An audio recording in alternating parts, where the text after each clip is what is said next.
দেশের স্বার্থে, দলের স্বার্থে এই গণভোটকে জয়যুক্ত করতেই হবে। গণভোট মাস্ট বি, লাগবেই। গণভোট না হলে আগামী নির্বাচনও ভবিষ্যতে চ্যালেঞ্জের মুখে পড়বে। মানসিকতা পরিবর্তন করেন।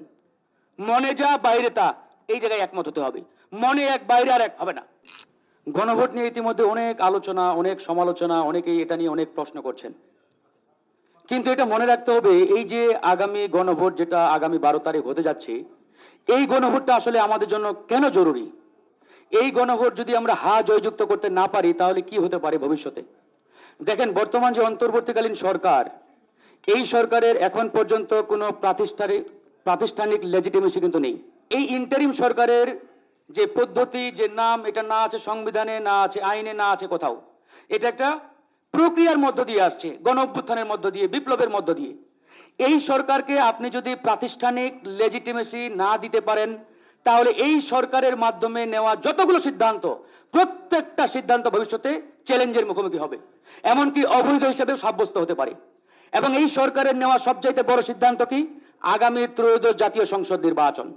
তাহলে এই সরকারের প্রাতিষ্ঠানিক আইনি ভিত্তি যদি না থাকে, তাহলে এই সরকারের মাধ্যমে নেওয়া যে আগামী জাতীয় নির্বাচন, এই নির্বাচনের আইনি ভিত্তি থাকবে ভবিষ্যতে?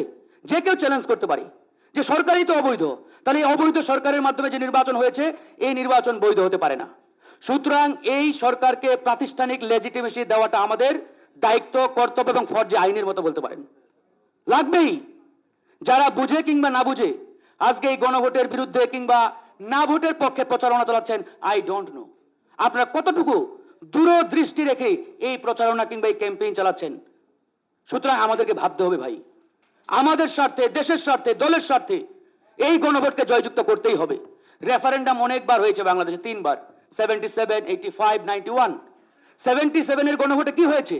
আজকে অনেকে বলার চেষ্টা করছে যে 4টা প্রশ্ন ব্যালটে থাকবে। ওই 4টা প্রশ্নের মধ্যে আমি যদি 2টার বিষয়ে আমার দ্বিমত থাকে, তাহলে কেমনে ভোটটা দেব? দেখেন, জিয়াউর রহমান সাহেবের আমলে যে ব্যালটটা হয়েছিল, সেই ব্যালটে একটাই প্রশ্ন ছিল, বাট 2টো প্যারাই। প্রথম প্যারাটা কি ছিল? যে জিয়াউর রহমান সাহেব যে পদ্ধতিতে ক্ষমতা নিয়েছেন, এটা বৈধ কিনা, আপনি সাপোর্ট করেন কিনা। সেকেন্ড প্যারাই ছিল, উনি যে সিদ্ধান্তগুলো নিয়েছেন, এই সিদ্ধান্তের বিষয়ে আপনি একমত কিনা। এখন আমি যদি প্রশ্ন করি, জিয়াউর রহমান সাহেব তার শাসন আমলে যতগুলো সিদ্ধান্ত নিয়েছেন, প্রত্যেকটা সিদ্ধান্তের ওই সময়ের জনগণ কি একমত ছিলেন?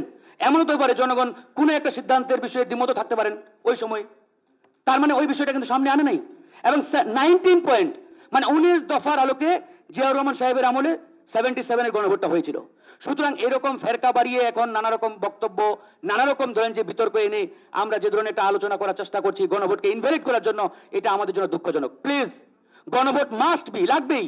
গণভোট না হলে আগামী নির্বাচনও ভবিষ্যতে চ্যালেঞ্জের মুখে পড়বে। নিরপেক্ষতার কথা বারবার, সরকারের নিরপেক্ষতা। দেখেন, আমরা সবাই চাই একটা দলনিরপেক্ষ প্রশাসন, সরকার। আবার আমি মনে মনে কি চাই? ওই পুলিশের প্রধান আমার মতাদর্শের হবে, ওই আইজি আমার মতাদর্শের হবে, ওই সচিব আমার মতাদর্শের হবে। এটা আমি মন থেকে চাই। আর মিডিয়ার সামনে এসে বক্তব্য দেই না, সরকারকে নিরপেক্ষ হতে হবে, পুলিশ বাহিনীকে নিরপেক্ষ হতে হবে, ইত্যাদি ইত্যাদি। মানসিকতা পরিবর্তন করেন। মনে যা বাইরে তা, এই জায়গায় একমত হতে হবে। মনে এক, বাইরে আর এক হবে না।